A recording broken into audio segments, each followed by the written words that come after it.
Minutes of our previous one, copies of which have been provided in the meeting packets. Any corrections or revisions necessary to the minutes? If not, I'll accept a motion to approve those minutes. Motion by Herbst. Is there a second? Second by Peckham. Further discussion? Seeing none, members in favor signify by saying aye. Aye. Opposed? None are opposed. The minutes are approved.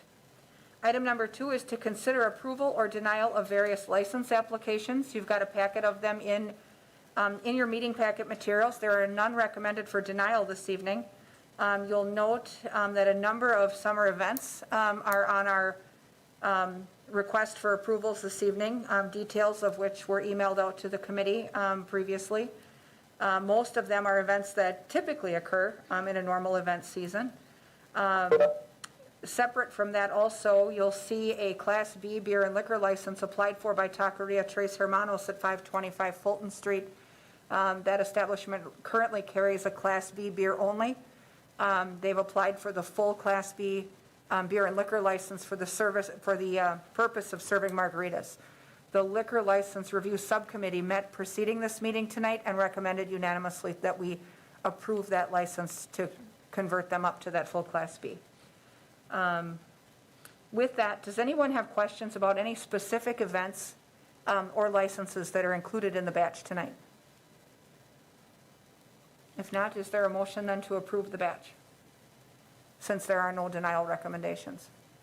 I have a question. ahead, I didn't Pat. see anything on the details on M&R. Was that supposed to be in the packet and I missed it? They are a separate item for consideration tonight, I believe. Are they on Okay. number 3?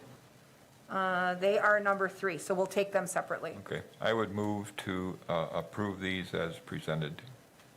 Okay, we have a motion from Peckham to approve the batch of licenses for this month. Is there a second? Second by Wadinsky. Further discussion or questions? Seeing none, members in favor signify by saying aye. Aye. Opposed? None are opposed. That motion carries as well. Item number 3 is to consider request for outdoor music in the beer garden on Saturday, May 22nd, 2021, requested by M&R Station at 818 South 3rd Avenue. The requesters are Rick and Mary Gordon, and they have requested to have outdoor music in their outdoor seating area on that evening. I believe, was it from 7 to 10, Mary? Okay. I believe we do not have the owners of the establishment with us tonight. Do we have M&R's owners with? We do not have M&R's owners with us this evening. This particular outdoor music event has happened at this establishment a couple years in succession, and I believe we've not had difficulty with that particular event. Yeah, he's had a couple of different ones every summer. I asked him if he had any problems or any with the police or anything. He said, no, everything's gone fine. Okay. With that, any additional comments or questions? Is there a motion to approve the outdoor event? Motion by Herbst. Is there a second? Second by Peckham. Further discussion? Seeing none, members in favor signify by saying aye. Aye. Opposed? None are opposed. That motion carries. Item 4 is discussion and possible action regarding designating the month of May 2021 as No Mow May and suspending enforcement of Wausau Municipal Code Chapter 6.48.010 mowing required and 6.48.040 penalty from May 1st of 2021 to May 31st, 2021. And I believe we have, there was some materials in your packet. This actually comes to us from the Sustainability Commission, asking us to consider enabling language to allow people to not mow their lawns during the month of May in the city, to assist with the early development of pollinating insects. We do have the city planner, Brad Lentz, on the WebEx line with us. And I believe we also have another presenter who would like to speak to the committee on this particular item. Brad, do you want to start us off on this one? Sure, thank you. Well, I guess you did hit most of the points I wanted to consider. Just to add, the Sustainability Commission did approve this for recommendation unanimously at their March meeting. And at that meeting, we had Dr. Del Toro, who is on the line here tonight, explain some of his experience in other communities and how this has worked, and we look to replicate that here in Wausau. he's really the expert in this area, so I guess if I could turn it right over to him. Sure, that would be for a brief great. introduction. Welcome, Okay. Dr. Del Toro, if you want to walk us through the caveats of no mow May. Absolutely. Well, thank you all for taking the time to hear me out today and sort of just give you my 5-minute spiel on what NOMOME is.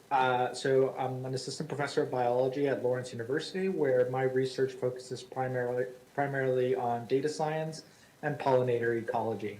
And so I tend to bring numbers and ecological stories together. And here's a really cool number. Last year, when we attempted NOMOME in the city of Appleton, we increased the abundance of our pollinators fivefold in areas that were not mowed relative to areas that were mowed. And we also increased our pollinator diversity, that is the number of species found in those unmowed areas, threefold. So 3 times as many different species in those unmowed areas, which we found to be a very promising and successful sign that essentially the science behind No Mow May works. The idea that if we leave our lawns to grow out just a little bit longer during the month of May, kind of like you would do with like maybe not shaving during the month of November, then we can actually promote a sustainable, greener urban space for our bees and other pollinators to thrive. Now, No Mow May isn't just about not mowing. That's kind of the hook, the catch, right? Like not having to mow. But we also encourage participating members to participate in other ways, actively doing things like planting native wildflowers, or a cat photobombing my Zoom chat here. Sorry about that, folks. Planting native wildflowers, or increasing nesting habitat for bees, or maybe reducing the chemicals that you apply to your lawns. So those are all educational activities that are happening during the month of May that will be available to participating citizens. Now, how No Mow May basically works is we have a simple Google form that we've set up where we ask people to register and basically fill out some things like their address, and fill out a really quick survey about their pollinator-friendly practices or their current practices in their own homes and how they might want to improve. So essentially goal setting for the month of May. We also provide folks with signage. And just to give you an idea of what one of these signs looks like, here's one that's just off the printing block. Be happy to distribute these signs at no cost to the city of Wausau for citizens that choose to participate in No Mow May.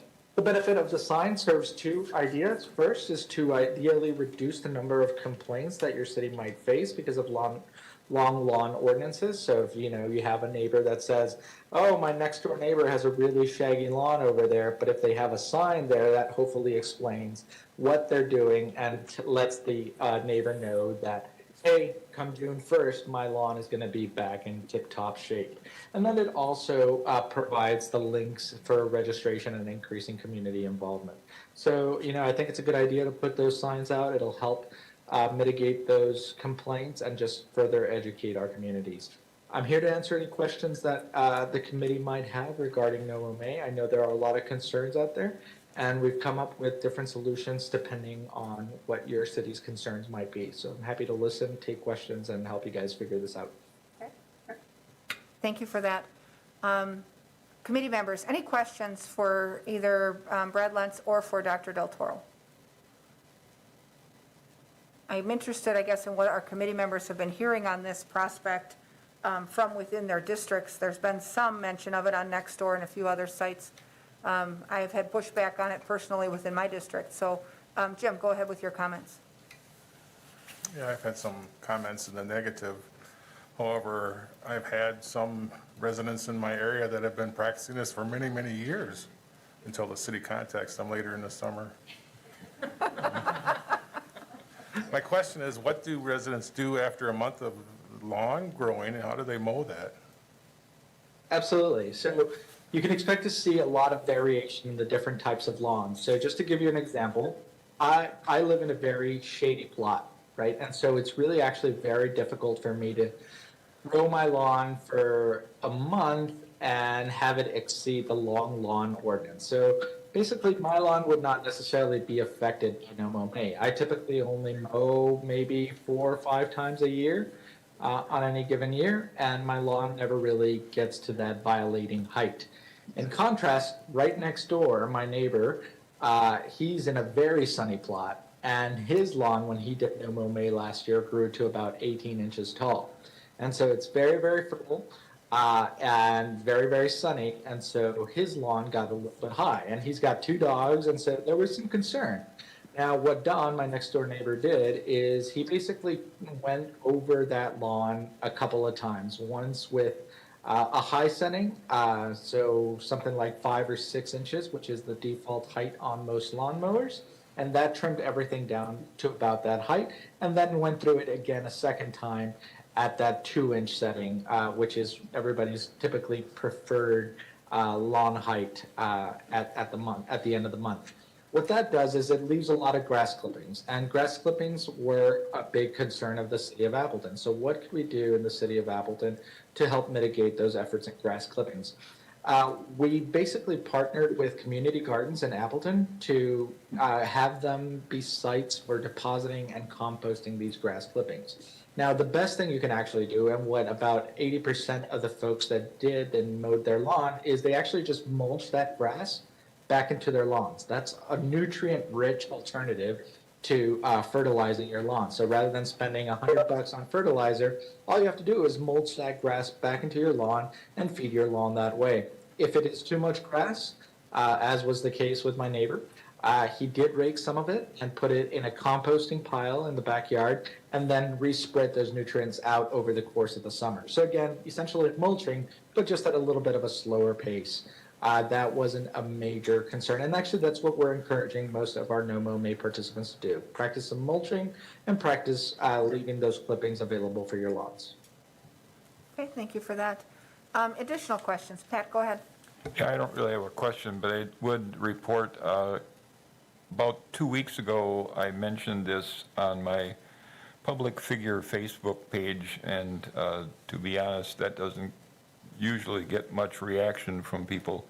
It was probably one of the most stimulating things I've put on there for quite a while, and I had zero opposition to it, and at least 8 people shared it. And there seems to be a lot of, kind of anticipation to make this happen. I think that people should understand that if you sign up for this, and if it by May 20th or something like that, it just gets too much, nobody's going to stand over you, and your lawnmower is not locked in the shed. If you've had it, get out your mower and quit.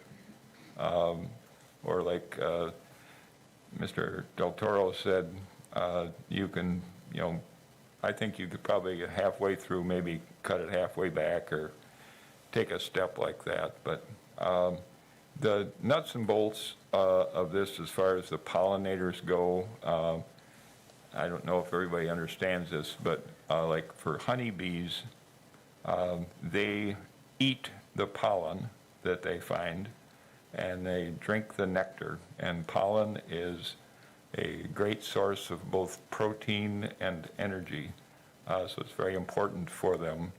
And it helps build up those early numbers, and specifically, they are all over those dandelions when they come. And a lot of times, just as the bees are really starting to get going, and you can tell the increased activity at your hive, people are mowing them down. So that's kind of the thinking on this. And by the time the end of May comes around, there's enough variety of other flowering plants that those early ones are not as crucial. So we can continue the discussion, but I would move to approve No Mow May with appreciation to the folks in Appleton who are helping us to get this launched. Okay. With that, we'll take the motion and seek a second and then continue the discussion. Is there a second to Alder Peckham's motion? Do we have a second to get the motion on the floor? We have a second from Wadinsky. To continue the discussion, I can tell you what the feedback has been in District 7. I've had 2 residents call me that are in support of no mow May. Beyond that, there's been a volume of pushback, partially because most of our city is bordered by robust natural and rural areas. During the month of May, both in urban and rural settings, people are beginning to plant and put out flowering plants of other types. And I can recall a number of years ago, and I was reminded by a few residents of what happened in 14, when we opted to not mow in some parks for a while and let things grow, partially to save some money on grass cutting. And inside of a month, complaints were rolling into alders, to the point where with a couple of park areas where we were not mowing around those edges, we were accused of cultivating a robust crop of wood ticks. So people are not excited about it in my area. They are of the belief that when you allow that grass to grow and those dandelions to grow, that stuff, the weeds, noxious weeds, go to seed, and they then are carried by the wind into everyone else's yard. And the fact that we have mowing rules for a reason, they're not real excited to see us not mow for an entire month and then try to figure out how to get back on track. So that's just where I'm at. I've only had 2 in support out of the entire district, and I've had a larger volume, about 3 times that many, tell me that they do not want to see it. So what are you guys hearing? Becky, go ahead. I put out a next door because I wanted to get good feedback. I live in Riverview and we have big lawns. There's no way I could do this. I couldn't get by with my hand mower. I mean, right now, we have people mowing now. I think that's kind of the caveat here, is it's an early spring for us. Usually we have, we're still in snow this deep. Yes. And I think we could have had to get away with it better, in another year. But we have, grass is getting shaggy already. The other issue that people brought up was wood ticks as well, or ticks in general, and not just wood ticks, but ticks. My vet, I know my neighbor's dog just came down with Lyme's disease. My vet had said that, our area over there is a real prime example. That's a worry to me. We don't want that. And so, but then I go back and say there were some that were positive for it. I think people with smaller yards, I think it's more manageable. I was thinking of the timeline of inspections going to see those grass grow, it ends about a month, by the time they get over there, write the letter, get the letter, send back, go back and inspect.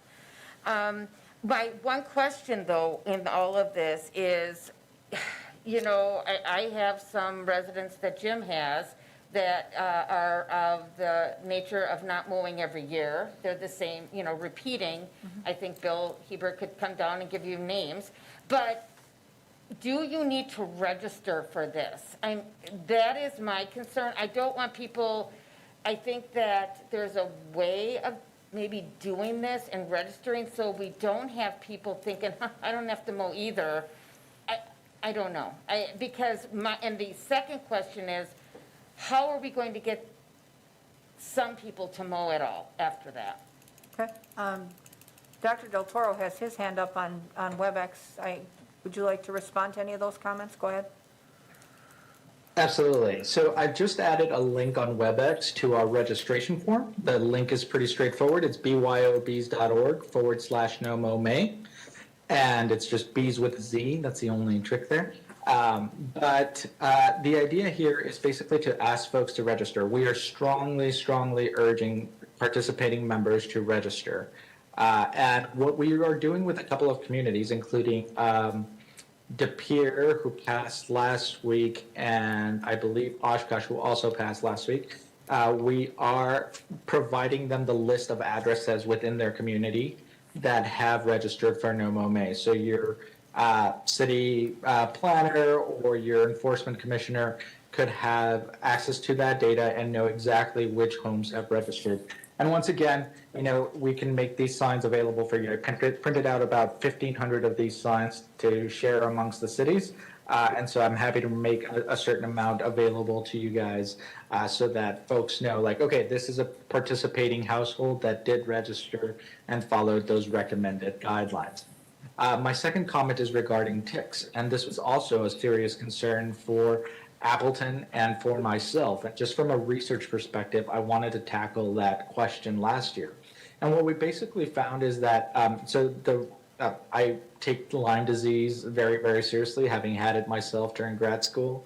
I can tell you it is not a fun experience, and I do not in any way intend to put anyone in harm's way by increasing tick populations. So I really wanted to be serious and meticulous about documenting that.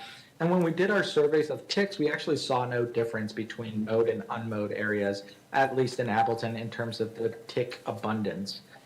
Maybe folks are looking for ticks a little bit more closely when lawns are getting a little bit longer than when lawns are relatively short. But as far as anecdotal data from Appleton, we are not seeing any significant increase in ticks, mice, or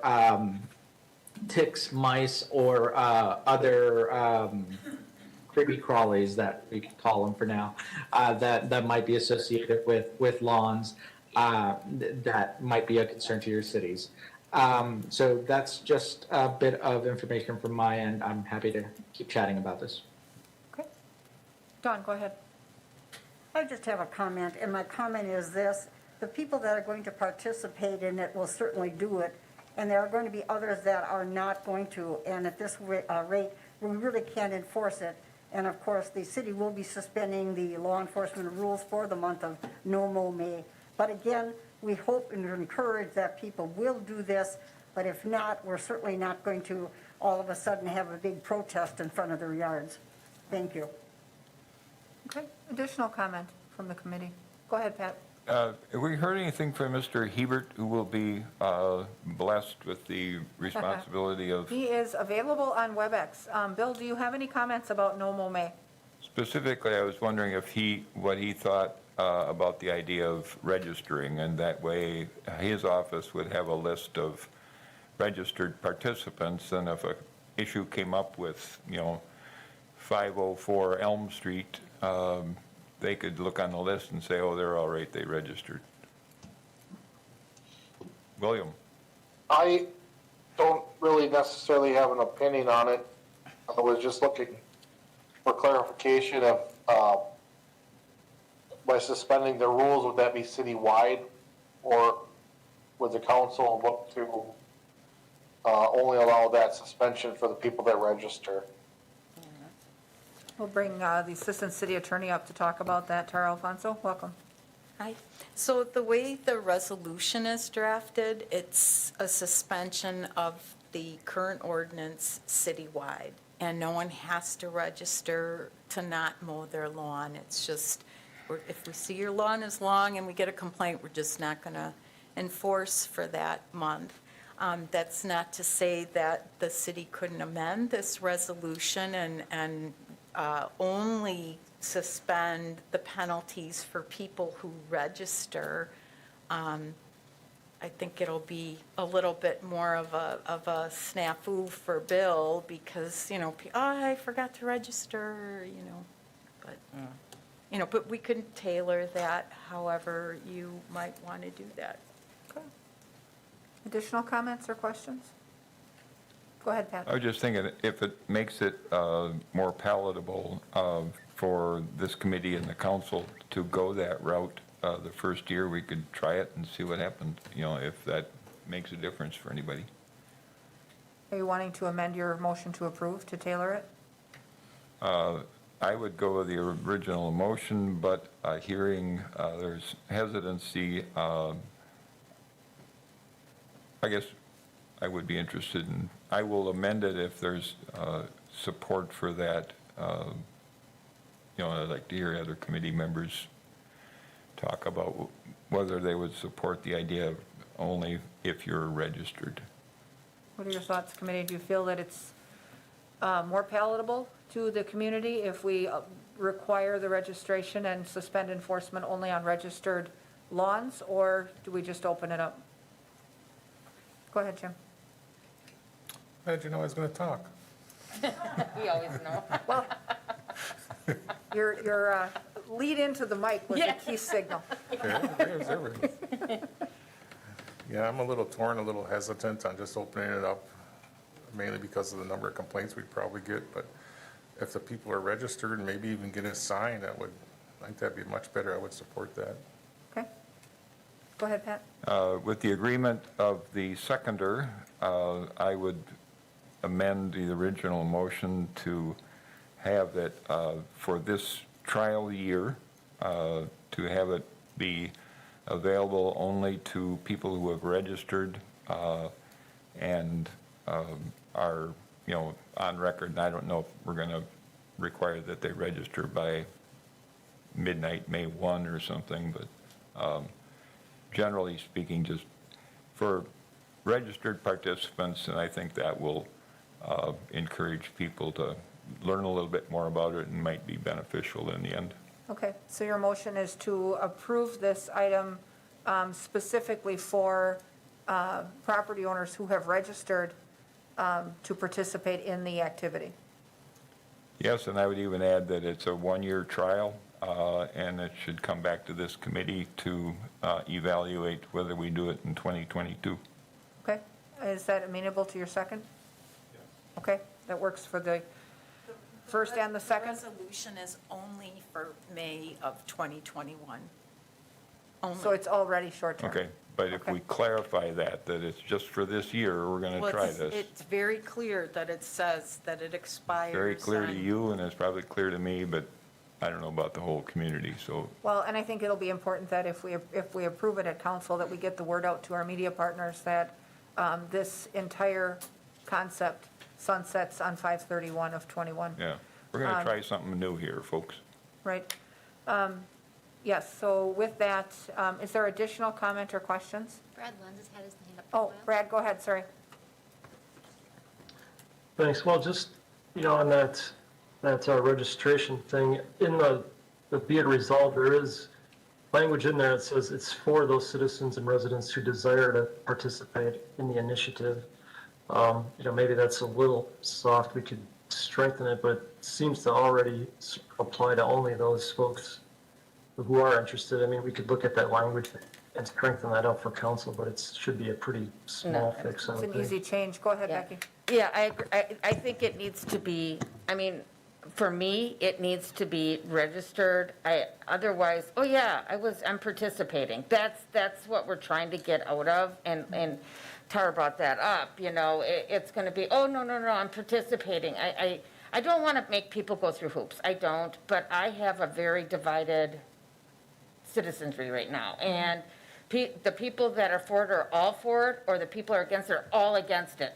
There's no middle ground, and, lawns tend to be an issue in my district. Mine too. It is, people spend a lot on their houses and a lot on their lawns, and they are very, it's a picky issue, leaves and lawns.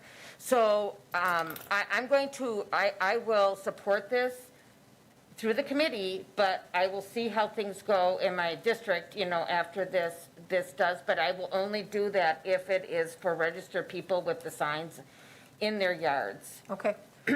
So with that, we have a motion and a second then to approve this item only for specific households who have registered to participate in No Mow May, recognizing that this entire program sunsets on May 31st of 2021, and there is no commitment from the city to do it next year as of yet.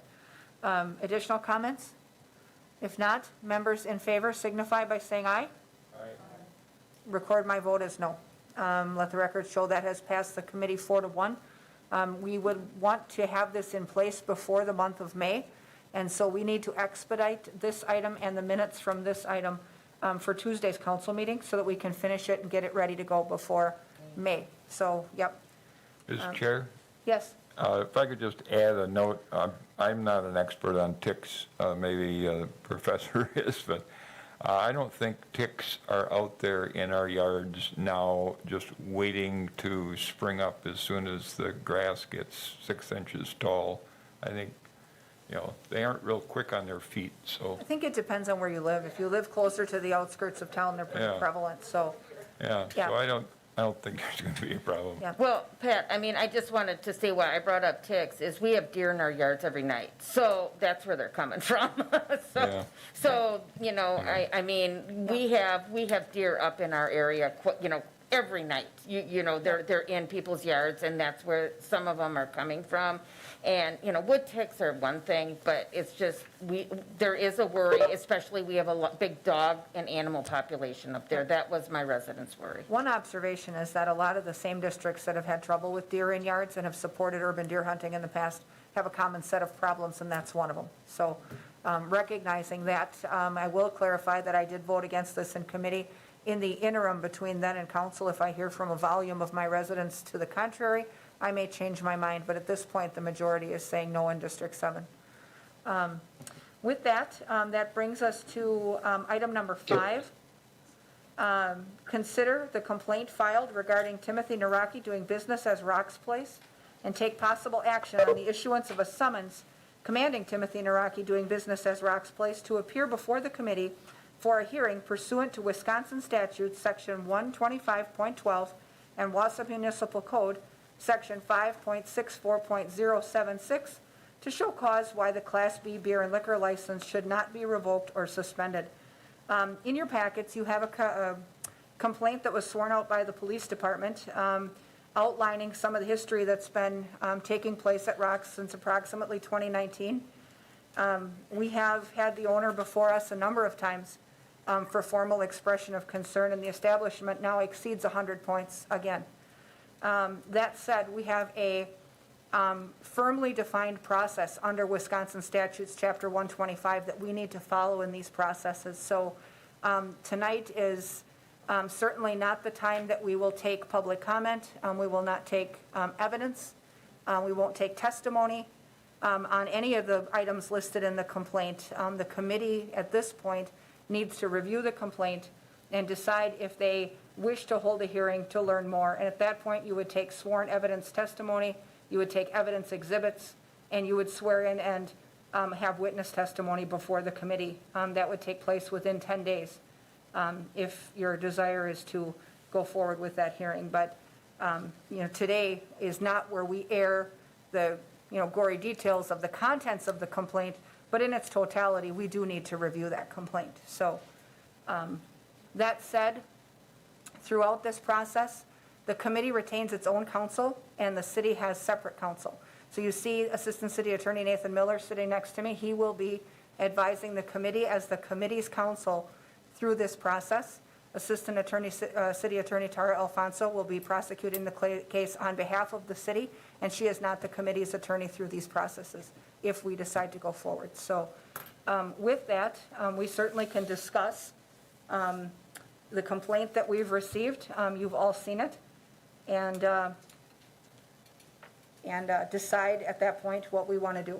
So I guess with that, maybe the first person we should talk with, just briefly, is Police Chief Ben Bliven, and we have him with us on WebEx. Ben, would you like to just briefly, I guess, talk about the complaint that was filed by your department? Yeah, thank you. Can you hear me okay? We can. So as the committee knows, we've had a number of issues and incidents at Rock's Place. Some of those have resulted in, appearances before this committee as a result of demerit points being issued and lack of control at the establishment. And so in talking with Assistant City Attorney Tara Alfonso, we talked about how to move this forward, and that's why we have arrived at this process. And so, the complaint just kind of lays out a summary of the incidents over the last couple of years at Rock's Place. There's been a lot of fights, so the complaint indicates since January of 19, we've had 15 complaints or incidents concerning fights inside the licensed premises or in the parking lot. 5 of those involved weapons or threat of weapons. There's been noise complaints at the establishment, medical emergencies where a woman was vomiting and in and out of consciousness. There's issues with liquor being outside the establishment, and just generally unruly behavior. And most recently, I think what really brought this complaint forward is an incident from February in which there was a large fight in the parking lot, a report of a firearm being involved in that fight. When we went to get video from the establishment, there was a gap in the video that, so we actually didn't get the video for the incident. When the bar provided us that video, we had to go back and get it because we realized the piece where the fight had occurred was actually missing in that video. So that indicated a lack of cooperation from the establishment as well. So that's kind of a quick summary of what has brought us to this point. And so I can answer additional questions if you have it, but that's just a quick summary of why we're here tonight. Okay, I believe most recently, the last time the committee met with Mr. Naraki over demerit points for a formal expression of concern was last summer. We had actually held that meeting over from last March due to COVID-19 and safe-at-home orders. And so at that point, we did have a firm dialogue with him that we were seeking improvement in what we were seeing as far as trends at the establishment.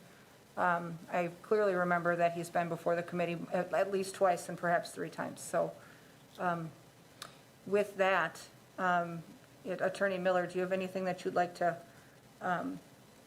talk to the committee about as far as the process that we would follow?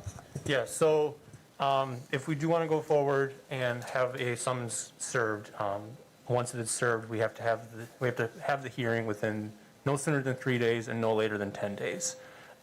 So if you do want to go forward with that, then we would have to then figure out a date to then hold this hearing. It is a substantial hearing, and so I just want to make you aware of that. All right. Committee members, any questions on what you're seeing in the complaints as far as materials?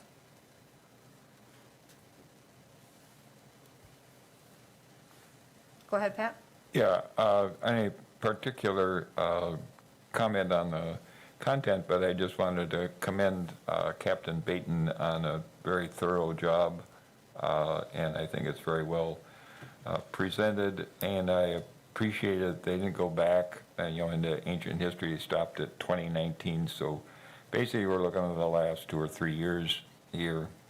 Right. And I think that gives us a legitimate view of what's going on at that establishment. Is it your opinion, committee, that you have enough outlined in the complaint to then carry this matter over to an official hearing? Do we have a motion then to go ahead and direct council to schedule a hearing? I'll make the motion to allow the council to, I'm sorry, To schedule the hearing? to schedule a hearing. Okay. Absolutely. We have a motion by Herbst to move forward with the hearing.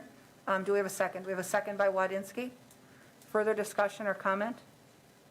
Seeing none, members in favor signify by saying aye. Aye. Opposed? None are opposed. That motion carries. So then, council, go forward and direct the issuance of those summons, and then we will compare calendars for that hearing date. Do you want to survey the committee for quorum, or would you like us to set that date now? Yes, if there's any date that I guess is a completely off-limits date, that would be good to know. And that's true for both councils as well. We need to know when you folks are available. Let's see, today is the 20th, so that gives us until April 30th. Well, the committee can direct the issuance of the summons if they choose to occur on a particular date, and then the Correct. time of the hearing would Okay. flow from there. I think it would be wise to also consult with Mr. Naraki. I don't know what his plans are, but that would only be fair. Certainly, and he is here this evening. As far as, it would be a special public health and safety meeting that we would conduct. On average, they can run 2 to 3 hours. It depends on how much evidence and how many witnesses. What is the committee's favor for Wednesday, April 28th? Hang on, They're all checking. hang on. If I might, I think we need to look out at least until May 4th, because the complainant is already pre-scheduled to be out from the 27th through the 3rd. Okay, Can we schedule it for next month's, to coincide with next month's yes. meeting So or the regular com- after? We usually conduct it separate from the meeting, just based on its length and its substance. Be a separate meeting directly Correct. after? It'll be a special meeting for just that item. You could direct that the summons be issued, on any date within the next 2 weeks, and then schedule that hearing immediately thereafter. What is the committee's availability for Wednesday, May 5th? When is our next meeting? Our next meeting is May 17th is our standing meeting. Is that too far out to hold it after that meeting? I would think, well, all licenses in the city renew on July 1. So we need to have our processes completed, I would hope, prior to that, so that there's some clarity.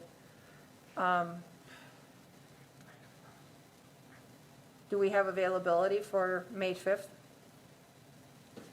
Committee members, we'll have a quorum here for May 5th? I'm really at a loss. I need to be up in Rhinelander during the early part of May, and I don't have a date yet. Okay. It's right around that, and I don't think, maybe I could get back in time. I mean, Okay. that's just I just can't give you Right. that tonight. We would convene that meeting at a standard meeting time as well, like 5:30. We would not have it during the business day. So we've tried to hold off with conducting them during the business day. Okay. If we know that we have a quorum for Wednesday, May 5th, why don't we tentatively go to that date and direct council to issue the summons accordingly? The only city meeting on that date is the waterworks, so we should be clear. And that's afternoon, so we'd be Yeah. good for 5:30. And were you going to check with Mr.? I am. Mr. Naraki, are you available for May 5th? Yeah, I think I'll work again, Okay. but yeah, what time? Okay, 5:30 PM, Wednesday, May 5th. And just to clarify the record, what, if your motion can include, you could direct the issuance of the summons on the 29th Correct. of April, and then that would be 1, 2, 3, 4, 5, 6 days.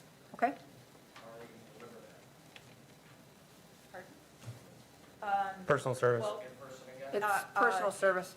you can agree to accept service and acknowledge service if you wish, or we can send someone to personally serve you. Which,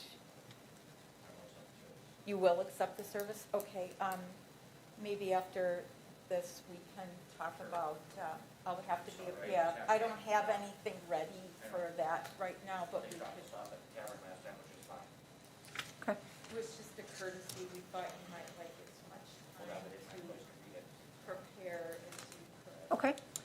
So with that, we'll direct both councils then to prepare for an official hearing on Wednesday, May 5th, to be held at 5:30 PM, and issue the relevant summons, and then also issue an agenda for that committee meeting for that night.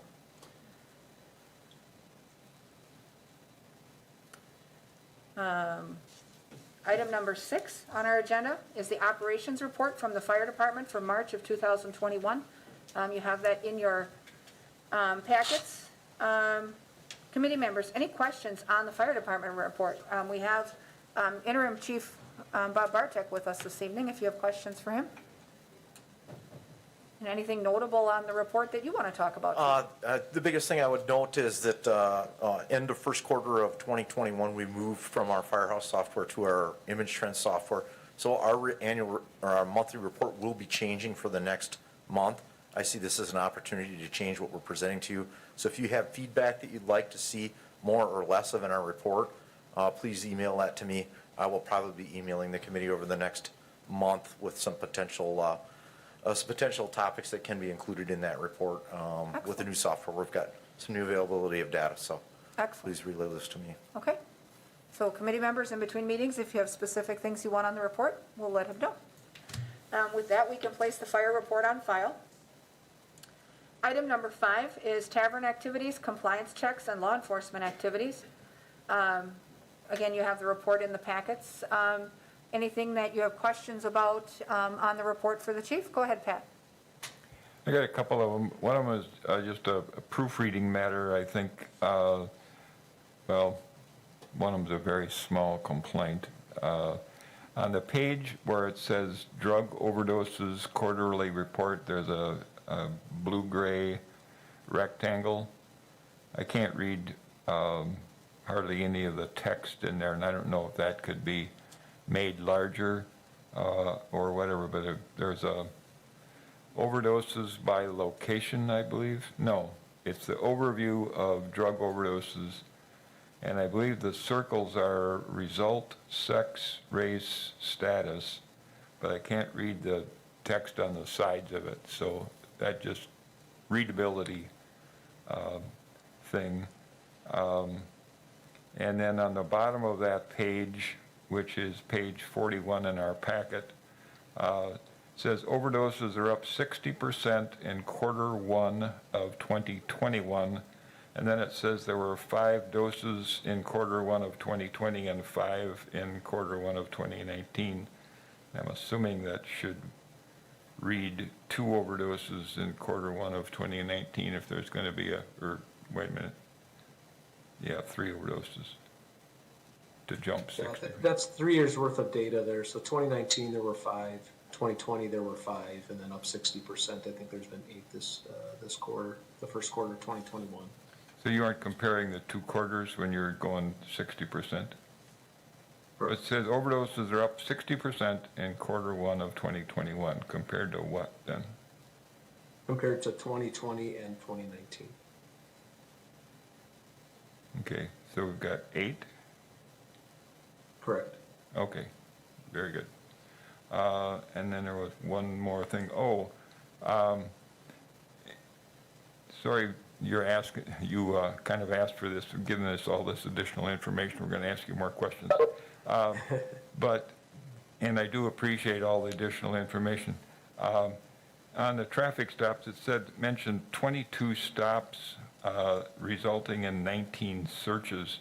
Is that typical? That seems like a whole boatload of searches of vehicles, very high percentage. Yeah, so the 22 stops with the 19 searches, those are just the stops done by our community resource unit. So they are primarily responsible for drug investigations, as I think you guys are pretty well aware. And so when they make traffic stops, they are usually making those traffic stops as a result of a drug investigation. And so the almost all of the stops they make, they are either using the canine to run around the car and see if there's an indication of drugs in the vehicle, or they are looking to get a consent search of the vehicle because they are drug investigators and that's what they do. So when they make traffic stops, almost always they're trying to get a search of the vehicle because of information they have. That's why they're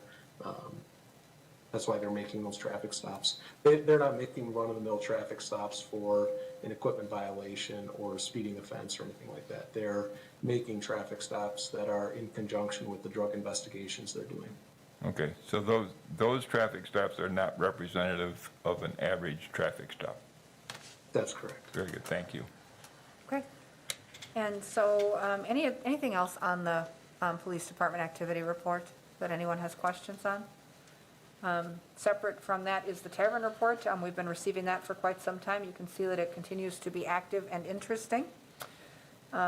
Any specific items on that you have questions on, or anything notable that you wanted to talk about, Chief?